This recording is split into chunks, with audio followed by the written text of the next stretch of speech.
শাহজালাল আন্তর্জাতিক বিমানবন্দরের কার্গো ভিলেজে ভয়াবহ অগ্নিকাণ্ডের ঘটনায় গভীর উদ্বেগ প্রকাশ করেছেন বাংলাদেশ জামায়াতে ইসলামীর আমির ডাক্তার শফিকুর রহমান।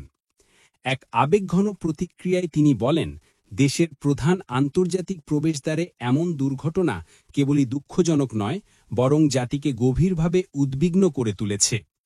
তিনি উল্লেখ করেন, গত এক সপ্তাহে রাজধানীর মিরপুর ও চট্টগ্রামের ইপিজেড এলাকায় ভয়াবহ অগ্নিকাণ্ডের পর এবার বিমানবন্দরে আগুন, এটা কি নিছক দুর্ঘটনা নাকি এর পেছনে নাশকতা আছে? এ প্রশ্ন এখন সবার মনে।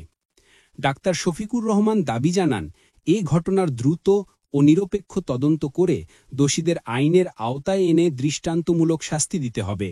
পাশাপাশি দেশের সব গুরুত্বপূর্ণ স্থাপনায় সর্বোচ্চ নিরাপত্তা ও অগ্নি নির্বাপন ব্যবস্থা নিশ্চিতের আহ্বান জানান তিনি আতঙ্কগ্রস্ত যাত্রী ও ক্ষতিগ্রস্ত ব্যবসায়ীদের প্রতি গভীর সহমর্মিতা প্রকাশ করেন এবং আগুন নেভাতে কর্মরত ফায়ার সার্ভিস ও অন্যান্য বাহিনীর সদস্যদের প্রতি কৃতজ্ঞতা জানান।